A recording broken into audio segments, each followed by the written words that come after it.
Good morning, Amy. How are you doing today? Good morning, Alexis. It is sunny and I'm feeling sunny also. Beautiful. And Yeah, how are it's you? gorgeous here. We have that end of summer weather, just trying to soak it all up. But today we're going to be talking about Mercury retrograde. And we happen to have a Mercury retrograde coming up at the end of the month. But you can listen to this at any time because we're really going to talk about Mercury retrograde in general. And so that for any Mercury retrograde, you can apply any of the information we're talking about. And then we'll go a little bit into the Mercury retrograde that we have coming up the end of September 2021. But it will apply to most. We have Mercury retrograde like 3 to 4 times a year, so it's definitely something that we are in often. It's a regular feature, and unfortunately, I feel it's gotten a bad rap. It's got that energy that people are like, "Ooh, things aren't working, so therefore Mercury must be retrograde." Mhm. Um, and Mercury is our messenger. He's communication, he's technology, he's transportation. And retrograde is an interior turning. It's not a falling apart. Right. Yeah. Mercury retrograde definitely gets a bad rap. I agree. And yeah, you'll hear people say, don't sign contracts or, don't do certain things during Mercury retrograde. And, all your technology can just kind of, go haywire. And those things can happen. But really, the beauty of Mercury retrograde is it makes us listen a little bit deeper. So I find if my computer is not working, which can happen at any time, but especially it can get louder during Mercury retrograde. It's like, okay, maybe we should close the computer and maybe we should like take a break or, right? Like it's not a bad thing. It's just we get so used to, we get in our routines and we get in these, like I'm just used to my phone always working and my computer always working. And then when something stops, like it jolts us and we're like, we think the whole world is falling apart, right? Or if, also transportation, if our flight gets delayed, things like that can be really frustrating. So people will say like avoid it at all costs during Mercury retrograde, like don't travel, don't do anything. And that's a little drastic because really whatever comes up, we can handle it. It's just letting us know, okay, maybe you should take a minute to go within. Maybe you need to look at things a different way. So yeah, I personally love Mercury retrograde because I was born during a Mercury retrograde. So this is another piece that you can look at.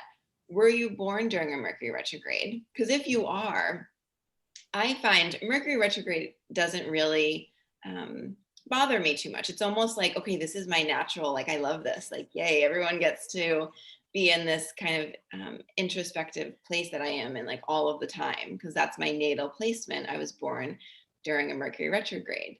So you can look at that too, see if you were born during a Mercury retrograde because you might find that it's actually a really positive time for you, Mercury retrogrades, right? So we're kind of like all of these myths around Mercury we're debunking because there's a level of a depth that comes with it when you can kind of release all that surface level Mhm.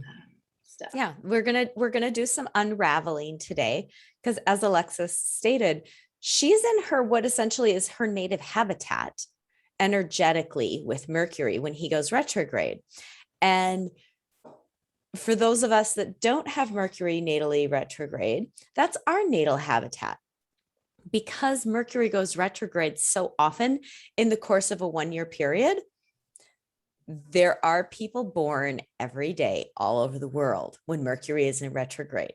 So there are a lot of natives, as it were, to that energy. And I think one of the challenges with astrology is that there's been this like, oh, these are bad things and these are good things, rather than these are your native placements. And how do you work with yourself to bring out your best? So in unraveling and unwinding and kind of demystifying these retrogrades and what this energy means, Mercury is great. Like Alexis's little like make it loud. I use that all the time.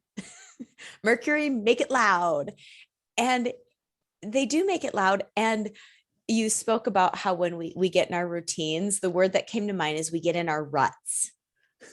And when those things happen that jolt us out of the rut, rather than getting upset about it, why don't we take in the new landscape? Like, oh, my computer like decided it's not going to work today. And if I go inside, oh, maybe I'm not feeling terribly inspired today. Maybe I could go for a walk. Maybe I could play with my pet. Maybe I could attend to my child. Maybe I could go and have like some morning time sex. Like find something different to do when you get knocked out of your rut. And it may refresh you. It may bring you back because it just may be an opportunity that you're, could choose to see as an opportunity rather than an obstacle. Yes. Yeah. And what's coming too is that it can be a reset. Like we almost need these resets, right? Because if we're just always going, it's like our computers. Like, well, I know I leave my computer on most of the time. I don't like shut it down. And then there are times where it's like, okay, we need to do a full, like shut down the power, reboot, right? Your phone too. Like I don't turn my phone off that often, but when you do, you're like, okay, I need to reboot it, reset it every so often.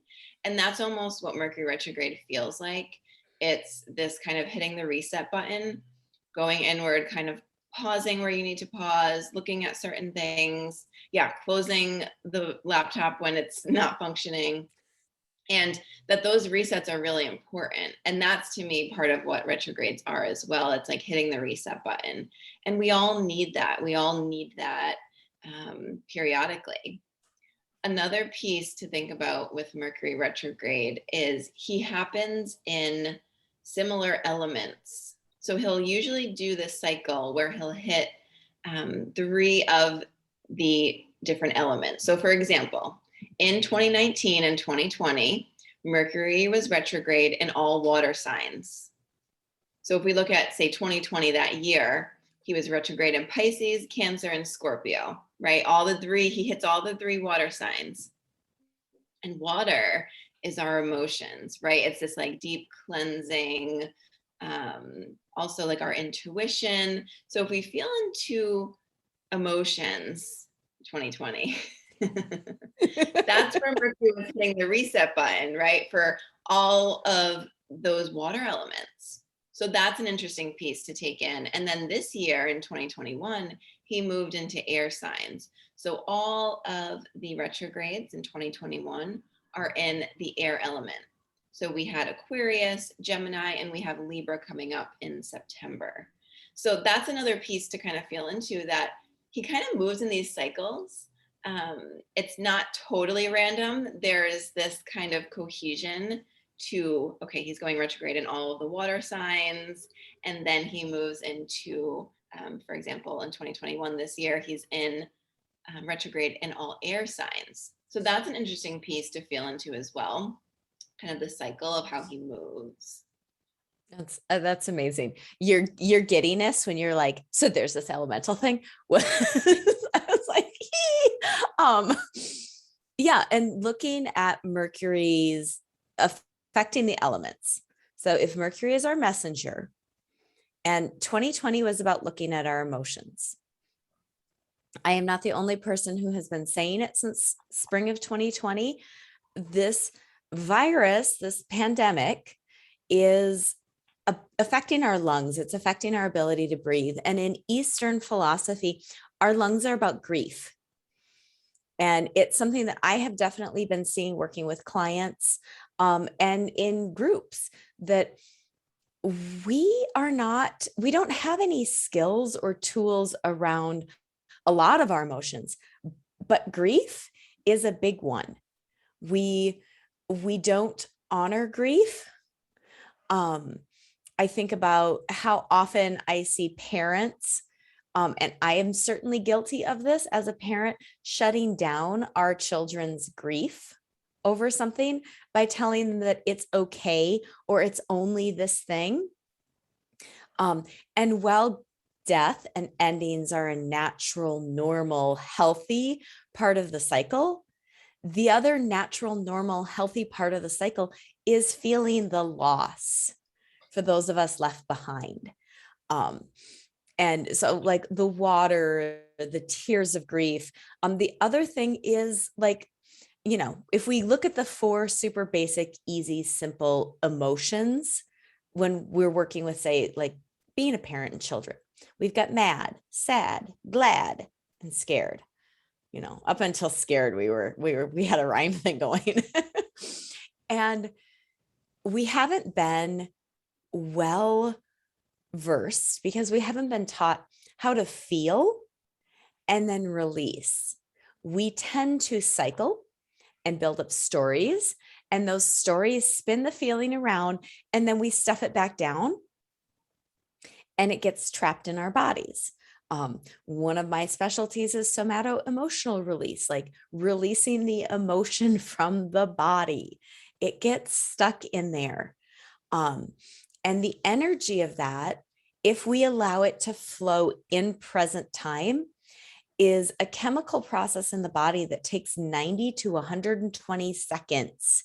So 2 minutes tops to just be with it and then release it and be like, oh, I'm like really super sad and I'm going to cry and I'm going to feel this. And it's maybe going to feel like the end of the world for 2 minutes. Until we start to, our brain gets involved and wants to attach stories to it, and that weighs it down and provides it with this anchor point in our body. And when we work with a Mercury, and we say work with a Mercury in retrograde, he's bringing us information about our emotions in those water signs. As we move into 2020, he's bringing us information about our thoughts, like our deep thoughts. What are we, like air? What are we thinking? How do we think new things? How do we move from a fresh new place? How do we excavate and dig up for the reset, the reestablishment, the review of what our deep thoughts are?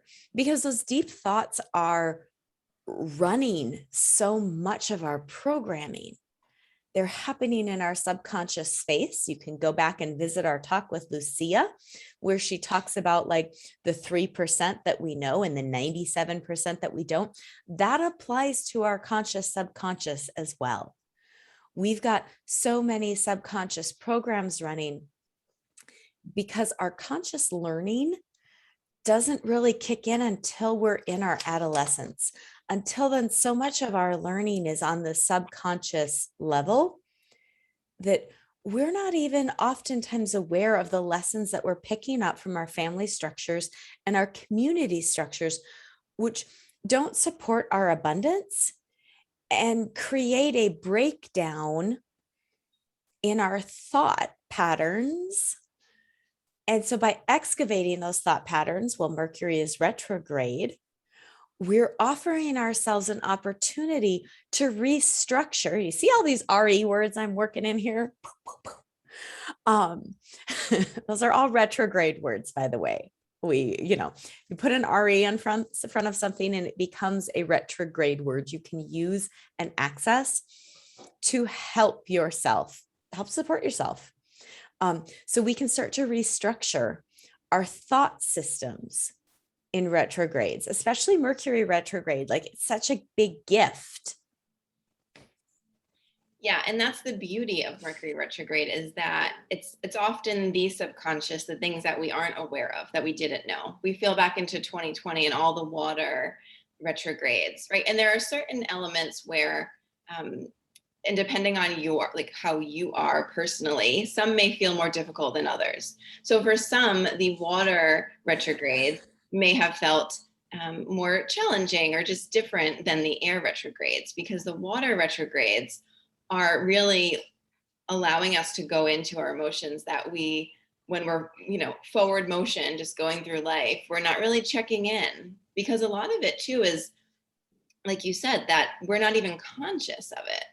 So if we feel into 2020 and all that was going around and all that was going on around us, those retrogrades allowed us to go within and be like, wow, I actually have a lot of grief. I don't even know where this is coming from. I have a lot of anxiety that I didn't even realize. And it may be related to the pandemic, but it's really just this deep part of me that I couldn't get to before. And so it allows us to go a little bit deeper. And so the water retrogrades of 2020 may have felt really challenging, especially with what was going on in the world. And if we look at 2021, some people are feeling like 2021 is even more challenging than 2020, right? Like just it's all perspective. And we're definitely moving in a, fast moving direction as far as what's going on and what, is kind of happening collectively. But if we feel into the air, right? So that was 2020, we feel into the air retrogrades of 2021. It's okay. And how can we think differently? How can we move forward? Right? Like you hear people say like the new normal, right? Like we're not going back. We can't go back.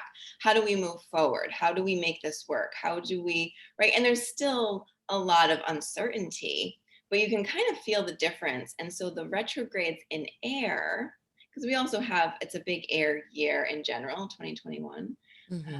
But you have these times where we have Mercury retrograde and we get to go within and we get to kind of reflect, okay, what is working for me, right? Because we're in such a forward motion and there's so much going on around us. It's just a checkpoint to go within. So we get a chance to look at our thoughts, right? And our thought patterns and the things that kind of keep us in those ruts, right? And that how can we hit the reset button? And another piece to feel into is, so that's the kind of umbrella of the elements by year. And if we look ahead, so 2022, we will be in air retrogrades for Mercury again. So we'll have again Aquarius, Gemini, Libra, right? So we get another round. Same thing with the water signs. We got 2 rounds of the water retrogrades. It takes time to develop new thought patterns. Yes. And that's what we're being asked to do, is develop fresh thought patterns, especially with Saturn sitting in Aquarius this entire year and next year. He's wanting to structure new ways of thought. Right. And Jupiter, who moves through a sign often yearly, he's in Aquarius, so he's expanding the sign of Aquarius, which is an air sign. So we get that extra air element for 2021. But we'll get more retrogrades in air in 2022. And then in 2023, we'll move into Earth Mercury retrogrades, right? So we can see these cycles happening with the elements. And then if you zoom in to the specific signs, they have different qualities. So although if we'll look at 2021, we have all air retrogrades for this year for Mercury. We had Aquarius early in the year, right? Like January, February. Aquarius is that revolutionary thought. Like, how can we look forward and kind of like, it's a sign of inventions. Like, how can we move forward in a different way? Then we have Gemini, which is, it's a very chatty, which can be externally chatty or internally chatty. So there's probably a lot going on at that point. And when we move into Mercury retrograde in Gemini, we get to have all of our thoughts, just like everything's coming up. It's just like throwing it all in the air. And then we move into Libra, which is a sign of relationship and balance. So we can feel into the Mercury retrograde that we have coming up the end of 2021 is very different from the Mercury retrogrades from Aquarius, Gemini, right? So even though they're all air signs and they're all about our thoughts and that kind of air element idea, they're all have a different quality, right? So as you zoom into each sign, they're different. So we feel into this one we have coming up in September, the end of September 2021. It's a Mercury retrograde in Libra, which again, I said is about relationships. So don't be surprised if all of that stuff around relationship is coming up. And I always like to think of Libra as like a mirror, like it holds a mirror up of like, yes, it's about our relationships, but it's always reflecting back to us something within ourselves. And especially during a Mercury retrograde, right? We talked about those like introspective and that reflection and the looking within qualities of Mercury retrograde, that's going to get extra loud. So themes around, especially, it may be less fully internally, but it may be more about what's happening externally and then looking within, kind of that mirroring idea with this Mercury retrograde coming up at the end of September. So we get this different quality to each of the retrogrades. And keeping in mind, each sign there's two sides. There's the light, functional, this works well side of it. And there's the bogged down, it needs to be cleaned up and elevated side of it. And, I think about one of the lovely pieces of Gemini is the ability to see two sides. Gemini is the twins, and they're oftentimes pictured facing away from each other because they can see two sides of things. And with how deeply divided everything feels right now, collectively, the ability to see two sides of the situation and really get curious and be able to be willing to listen and able to hear where the perspectives are at is a really, really valuable thing. And it allows us to bring those things to ourselves and be like, oh, well, like I see how I can agree with this and I see how I can agree with that. And it opens us up for a broader perspective when we can use that Gemini, see both sides. I think about Libra and the balance of things. Libra is represented by the scales and the weighing and the measuring and the what do I value? And am I bringing the things that I value into my relationships? Or am I bringing the things that I feel shame around or that I'd like to change? And can you value yourself and your relationships enough to own those things and take responsibility to claim sovereignty over them? Like that brings us back to Aquarius for me, because that Aquarian, the messy side of Aquarius is that conformity, a word we've been hearing a lot since 2020. The high side of Aquarius is unity, which if you actually look at unity and conformity, they're not the same things. Conformity is everyone is the same. Unity is everyone is working toward the same goal. Different things, people. Yes. And so being with our thoughts and diving in and letting what comes up come up. Like you can absolutely go hunting for this stuff. By all means, you can go hunting. And the energies are big enough right now that it'll find you on its own. Yeah. It'll find you. Yes. And I found that's the best way, is just to let things come as they come, right? Because that is that more authentic place, right? Like we can ask for like you said, like, let it be louder. Hey, universe, like show me what I need to see. And then kind of sit back and see what comes, because you will get exactly what you need to, as long as we have that curiosity and that openness. And remembering that exactly both the shadow and the light sides of the different signs can come up. So in another piece of Libra that I think about all the time is it's a sign of fairness and equality, but also it can lead to indecisiveness. So indecisiveness is a shadow of Libra. It's like it can't make a decision at all. It's like it almost wants everything to be too balanced and too fair. And it's like, well, I don't know, like, and that's a shadow, right? So that's not to say that that's always there.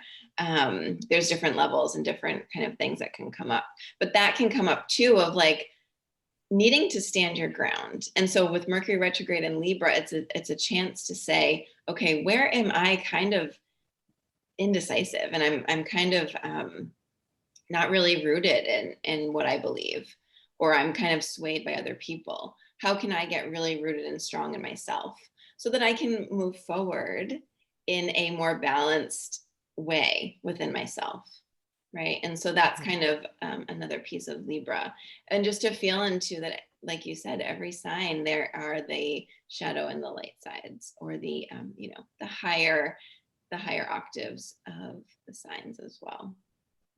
Love it. Yes. And so another piece, so we feel into, okay, we have about 3 to 4 retrogrades a year. So we're in, we have Mercury retrogrades pretty frequently. He's a fast mover. So he's, the planet that he's the messenger, right? He's like zipping around, moving through the zodiac really fast. But we also have, on either side of the retrograde, we have what's called a shadow period.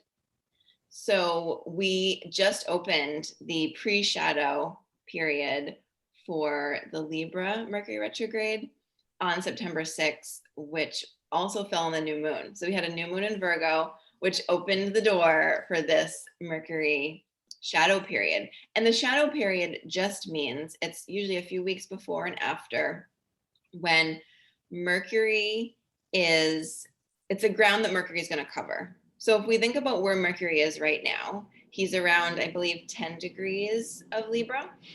Then he's going to keep moving forward, but he's going to hit a retrograde at some point. And don't quote me because I didn't write these down, but it's somewhere, I don't know, around like 25, I think, of Libra. Well, so then he's going to retrograde and he's going to move back, and he's going to move all the way back to 10, which is where he was at the start of his pre-shadow. That marks the beginning, right? And then he'll move through again back to 25 and then out of that period. So that whole kind of area in Libra, let's say 10 to 25 degrees, I'm roughly estimating, but that whole area of 10 to 25 degrees of Libra is this whole period where he's going to be moving forward, retrograding, and moving forward, right? So he makes 3 passes over this period. And what starts the pre-shadow is basically saying, like, this is the area that Mercury is going to be working in. This is his little section where he's going to be doing his retrograde business. And so then we also have on the other side, because he will station direct, and then we have a post-shadow where he's still moving that 3rd pass. And then once he clears that 25 degrees, he's out of the shadow area, out of the retrograde area completely. So there's a couple different pieces. It's pre-shadow, then he stations retrograde, then he stations direct, meaning he's moving forward again, but we still have that post-shadow where he has to kind of clear the area. So if we just think about that as well, it's almost like the pre-shadow is the warm-up. It's like Mercury is dropping hints. We're not in it yet, but he's dropping little hints like, this may be something to kind of just keep in mind. This might be something as we make that first pass that will come up, right? And then we get 3 passes. So we get a really deep dive, and then we get kind of that reflection at the end where it's like, oh, now I can actually see what was happening. Because when you're in it, you can't see, but you can get clues and you can know what to work with piece by piece. So that's another interesting kind of bit, is that as the new moon in Virgo opened, or as we had the new moon in Virgo, the pre-shadow opened for Mercury retrograde. So we're in this period, and he doesn't station direct until October 18th. So we have September 6th, pre-shadow.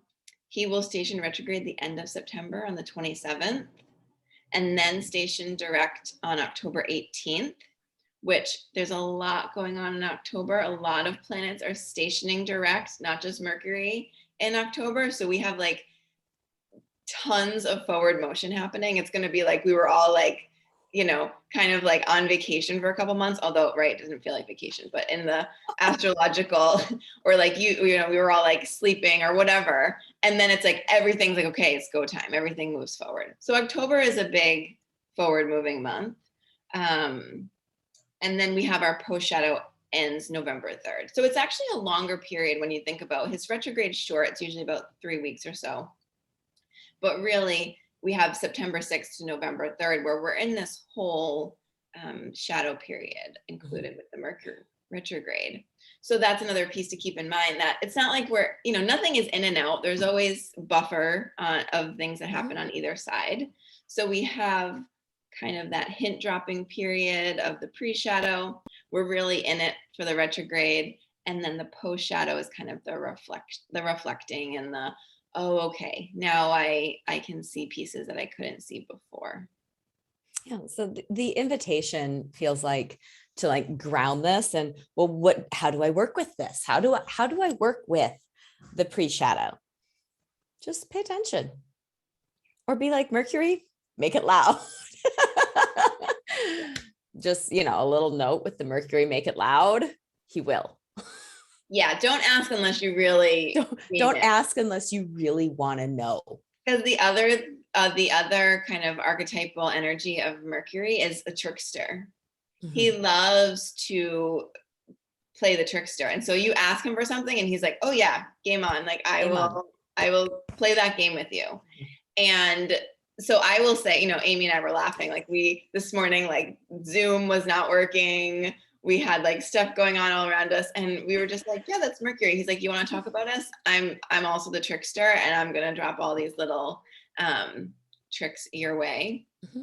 So that's another energy of Mercury. And when you look at it, like, okay, and you can kind of go at it with a lighthearted energy of like, okay, Mercury is messing with me. What is the message here? What can I learn? Rather than getting really frustrated, because then he'll just do it more. He'll just make it louder. So just paying attention to what's coming up, like just having an open field to be aware. Because with this pre-shadow, it's like the spotlight is being turned on this thing of just see it. Yes. Just see it. And then the next phase, as he's retrograde and moving back, then there's a period to start to unravel it.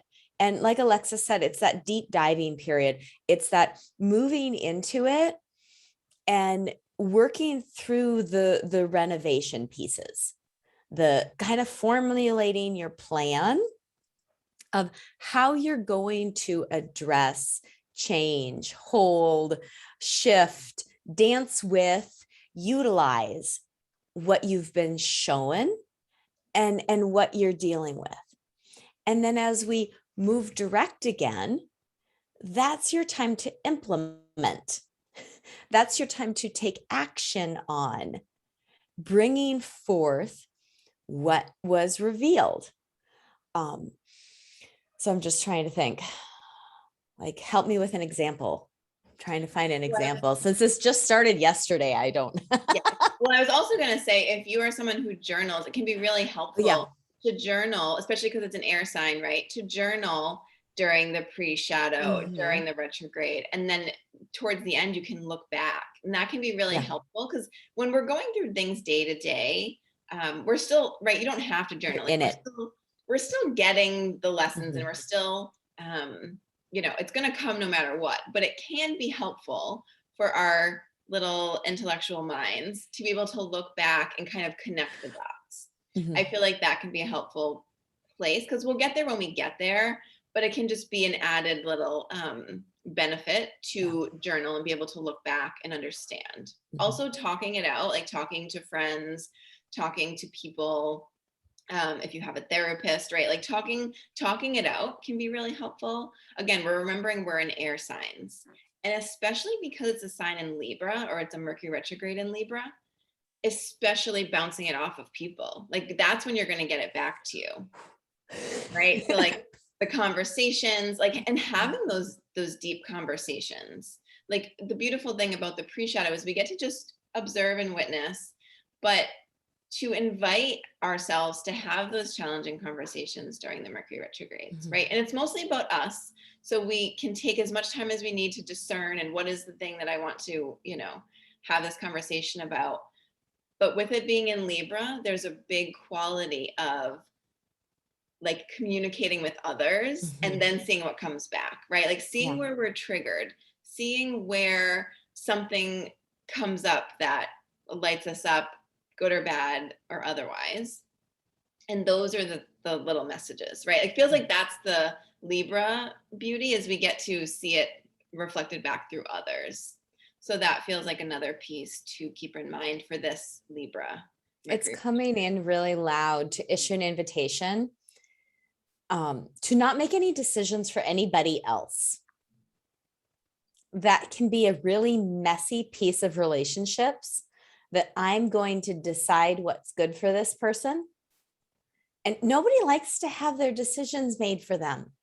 You don't like to have your decisions made for you. So don't make anybody else's decisions. Communicate with them. Talk to them. Let them know this is where I'm at. Invite them to reflect where they are at. So that Libra piece is actually a functional balance. Yes. Yeah, because nobody wants to be told what to do. What to do. Or even sometimes like opinions, like sometimes, you know, we can share when we're asked, but I love asking questions. That's one of my little, right? And it goes along with my human design of I can see things, but one of my qualities is to wait until I'm invited or wait till I'm asked. So I'll ask questions, right? I think this applies to anybody. You can ask questions, and it brings a more open-ended, and it brings that curiosity, right? It's not, you're not telling anybody anything. You're not pushing. You're just, asking a question. So that can be a really helpful piece as well. And always with all of this, it's always bringing it back to self. So no matter what comes up with the other person, looking at what that brings up for you. Yeah. And so it's just going to get louder as we go through that Mercury retrograde. The things that we need to look at in ourselves, because again, if we're thinking about hitting the reset button, it's probably things we don't want to see about ourselves. Right? Like, this is why sometimes, Mercury retrograde gets a bad rap, because it makes us see or feel or, whatever the things that we might not want to, but we can come at it with curiosity. And it's just information. He's just a messenger. He's right. Don't shoot the messenger. Yeah. And are you making decisions for others in your life because you're not standing in your personal center? It's the blame game that we're in, like the blame, who's to blame, who's guilty. If I just make this decision for other people, it's a way of giving away your power. It's a way of not claiming your sovereignty, of not owning what you want, what you need, what you see. So moving from a place of curiosity opens up your system and sets you back and softens you. And it opens up and invites the other to meet you in a more equal place. Keep in mind that Mercury as the messenger could traverse all the worlds. He can go anywhere. He can speak any language. And that's one of like the really fun things about working with him, is he has such, as I just run out of words, I'm like, there's a really specific word I want. I can't find it right now. We're just going to flail for a moment. He has a depth and a breadth to how he can bring together, because he could go to the underworld to visit with Hades and Persephone. He could go to Olympus. He could be in the middle world. He can be everywhere, and he can speak every language. And when we're curious, when we're open, we're embodying that energy of I'm willing to go to the places that are maybe not so comfortable. Yes. Yeah. And that idea of he can speak all languages, to also be open to how the messages come. It may not come like like an email, like written out message. It's not going to show up as a text. Okay. Right. It may come in signs or feelings or different ways, right? That there's also an openness to be curious of like, okay, how is this coming up? Could be any of these ways. And even with others, right? It might not come up in like the words that are spoken. It may come up in the feeling, or there may be just this knowing that taking that idea that he can speak all languages. It's not just our written or our spoken words, but there's so many other ways that Mercury can show up. And so that's another piece to really just be open. And that's why I think these pieces are helpful with journaling, with with talking it out, right? Like we get to kind of, bring meaning to some of the things that we're feeling. But it can come in many different ways, many different signs, many different, modalities. So keeping an open mind to how the messages come is a big Yeah. I'm going to point back to our interview with Becca Honeycutt, where she brought in the pendulum practice, because we have body knowing also. Like, I'm a very kinesthetic person. I have a very clear body yes that happens. That's Mercury letting me know in the way that he and I have a groove that this is a yes. Even if my head is like, that's a stupid idea, my body's like, oh yeah, let's do that. So that variety of communication means that Alexis was speaking of, it's not just a text or an email. It may be your sacrum being like, yep, nope. It may be your heart opening. It could be your jaw softening. Like, it could be any number of things. So just be curious. Yes. Yeah. And it's making me think of human design as well. We all have all of these abilities, right? Like we all can feel all of these things at different times, but knowing yourself too, that some people have that sacral, like yes or no, that can be a really helpful feeling to tune into, of that gut knowing.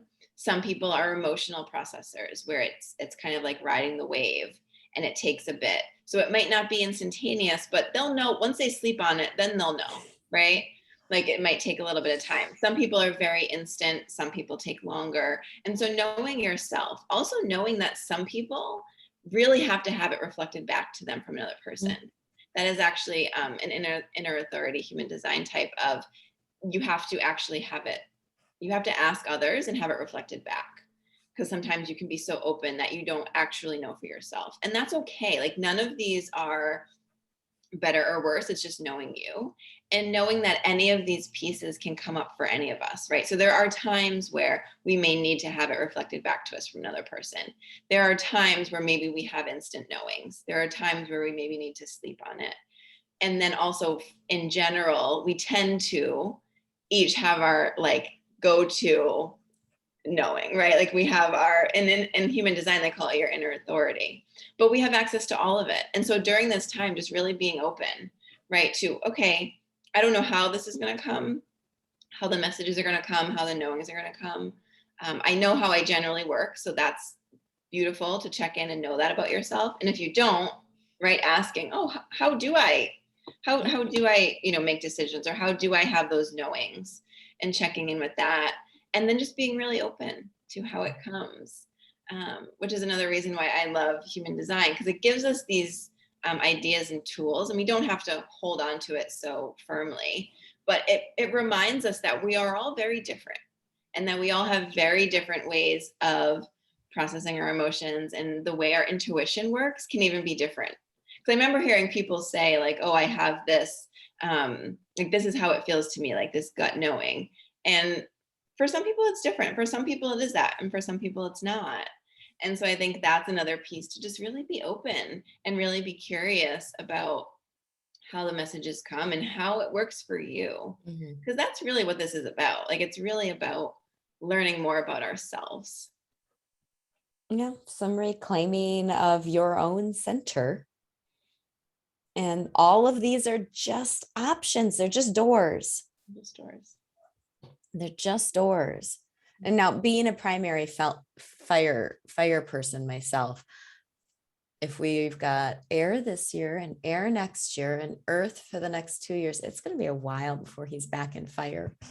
Yeah, it's actually 2024. So he does 1 year of earth, and then he does 2 years of fire. So 2024 and 2025. Okay. For a few years. Yeah. Where we'll be in fire retrogrades, right? Which you can feel it. That's a very different feel. We have Sagittarius, Aries, and Leo, like that's a different Fire communicators are very different. My Very. natal Mercury sits in Aries. So I'm a little more fiery. Yes.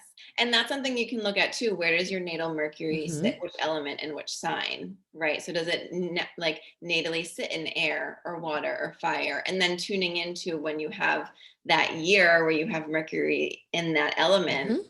how, right? And that Yeah. idea that what may be challenging to me may not be challenging to you, right? And vice versa. I personally don't have a lot of water in my chart. So when water stuff comes up, I'm like, oh my gosh. And I would consider myself like a big emotional processor, but still when you're hit with all of that water, for me, that's why like last year I was glad to be out of the Mercury retrograde in water. And we're done for And we're at least a few years. Yes. And another piece to feel into, the last time we had a Libra retrograde, a Libra Mercury retrograde, was September 2015. So you can feel back into that time. What was going on? What are the themes, right? Like, where have you grown? Where are you now? Because that was quite a 2015 was quite a bit ago. And where there may be similar threads coming up, right? Like different now. But often it's that spiral of we're at a different, deeper place, deeper, higher, however you want to look at it, place. But there may be some themes coming up, or it may be just the new level, or there may be insights from, oh wow, I was in that in September 2015. Like, wow, Whoa. that feels like I am totally different person, right? So that's another piece to feel into. The last time we had a Libra Mercury retrograde was 2015. Oh, that's always so good. You do such a lovely job of bringing us dates and playing with the ephemeruses. Thank you. You're welcome. See, that's my I have Mercury natally in Aquarius. Like I love like the mind stuff. Like I just love it. I just love getting all of that information. It's an air sign, you know, so that's me. And that's what kind of my Mercury, that's how he likes to work. I love it. So thank you. Thank you for bringing us all the little delicious tidbits. You're welcome. Yeah. So we'll have this September Mercury retrograde. So everybody Buckle in.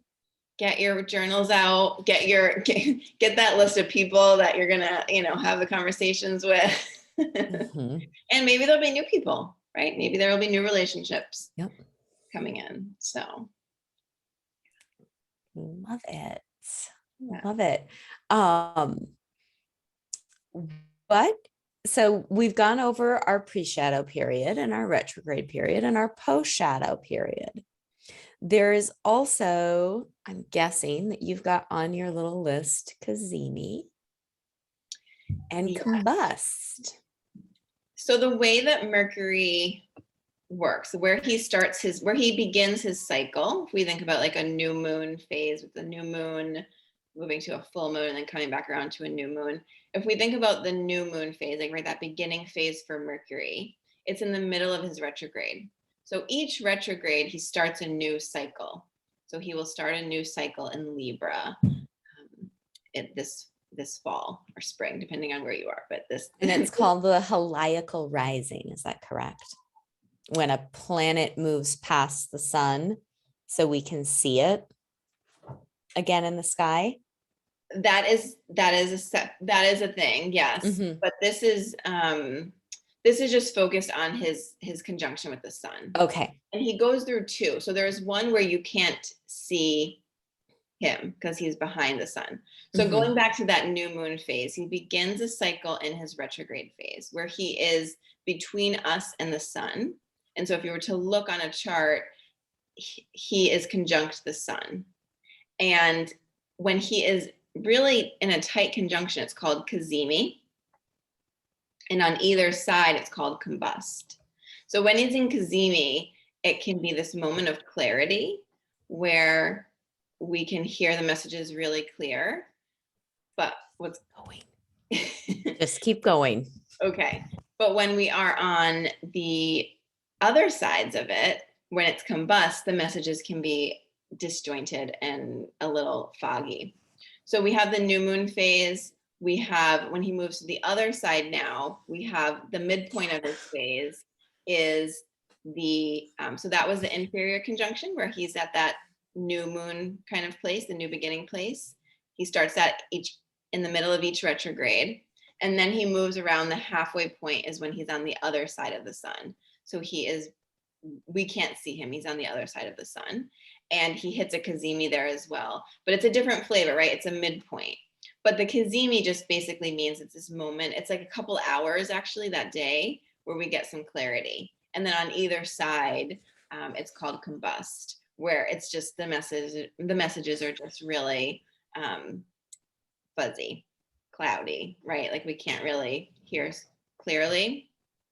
And then he comes back around for the next retrograde. He starts a new cycle.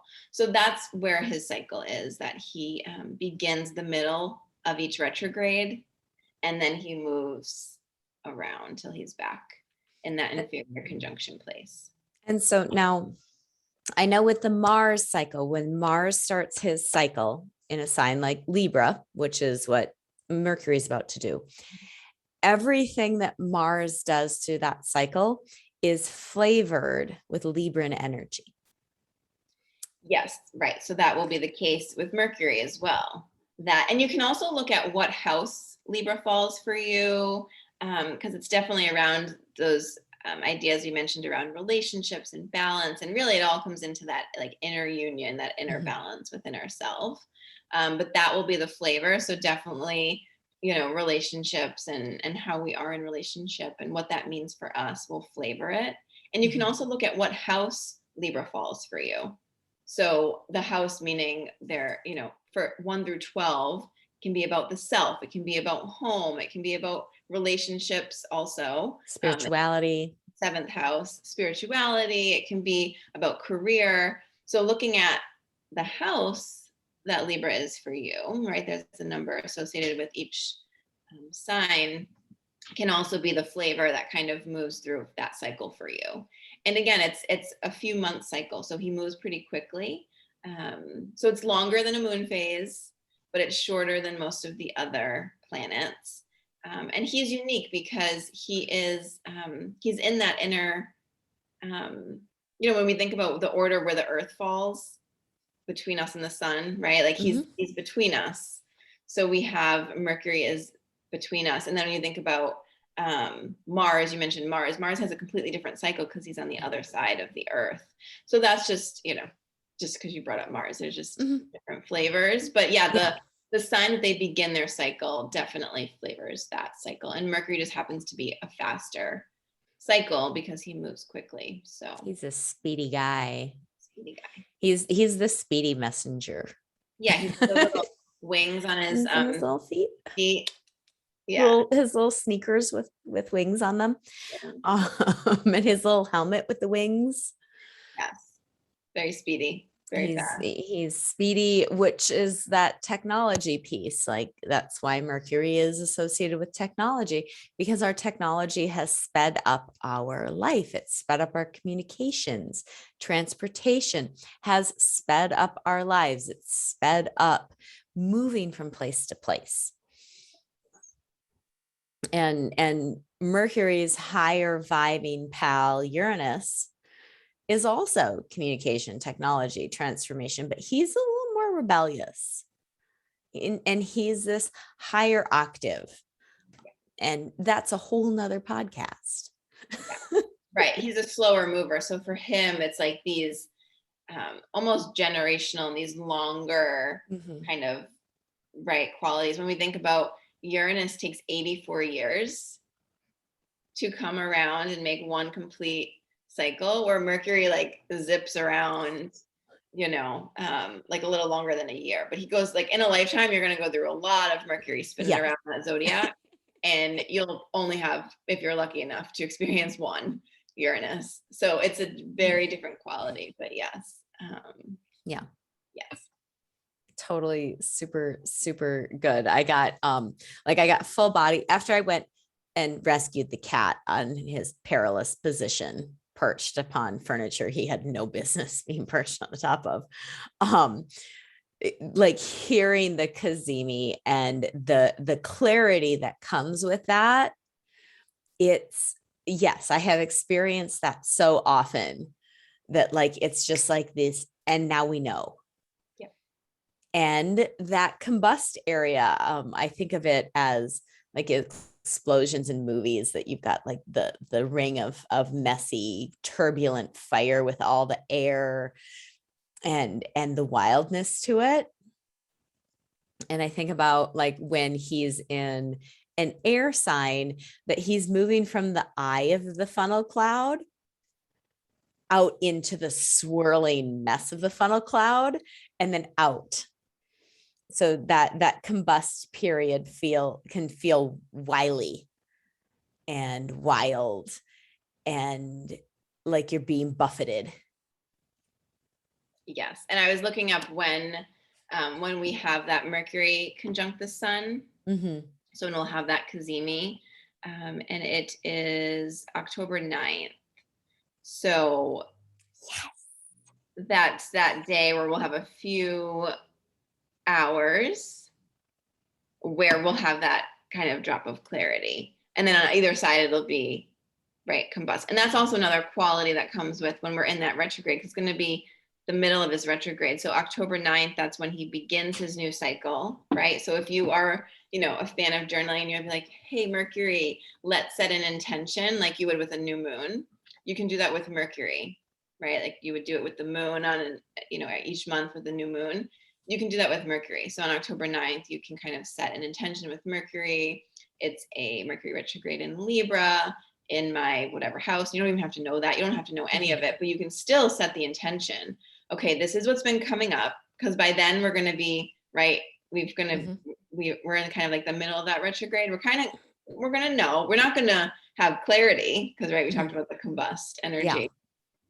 But especially for those few hours, it may just come like, oh, okay, this is the intention. This is what I'm working with. And so you can kind of set the intention with Mercury for that cycle. And so you can do that each Mercury retrograde. In the middle of the retrograde, you can kind of set an intention with Mercury. And that's an interesting one to follow. Also, if you have a Mercury who rules your chart. So if you are a rising Gemini or a rising Virgo, Mercury rules your chart. And I know some people who have Mercury who rules their chart, they really love working with the Mercury cycles. So they will prefer actually to kind of set intentions with the Mercury cycle over, say, the moon or whatever. So that may be something to feel into too. If you are a rising Gemini or Virgo, there may be something to really working with Mercury and kind of, working with his cycles. And shameless plug, October 9th is a half-day workshop and firewalk. So bring your Mercury energy. We're going to be in Southern Massachusetts, and it's going to be super good. And yeah, we're working with fire, and Mercury with all of his air can still come because fire needs air. And I always think about Cazimi because it's conjunct the sun. Like it's very fiery. So no matter what element it's in, it's because it's the sun, right? So it's like this ball of fire where Mercury is right in the middle of. I'm super excited. Yes, October 9th. Here, Cazimi as the heart of the sun, or in the heart of, right? Because it's in that the middle of this kind of fiery sun. So for sure, fire. Yeah. So it's great with that. And you'll have these moments of clarity that day. So it's a good intention setting with Mercury time, folks. Yes. We can do a whole half-day ceremony, unraveling, locking it in. I love it. So super good. Are there any pieces for folks to feel into that we haven't touched on with this upcoming Mercury in Libra retrograde? I think we covered quite a bit. I would just invite anyone who's not familiar with astrology to look at your chart. You can go to astro.com, type in your birth information and look for Mercury, right? There's a lot, it can be overwhelming. But just kind of be curious, like, okay, where is my natal Mercury? What sign? Mhm. What element? And yeah, kind of be open to learning about Mercury, because I'm sure he would appreciate it. I'm sure he would Oh, love he for would you. love that. He would love for you to get more up close and personal with him. Yes. They do. Yeah. They totally, totally do. Fabulous. I love this. I'm super excited about this unraveling Mercury retrograde. Yeah. Yeah. It's always interesting, and to have that curiosity of like, what will happen this time? Right. Mhm. Like, you always come out on the other side, learning and, more information and different than you did going in. Yeah. Mhm. It's perfect. Love it.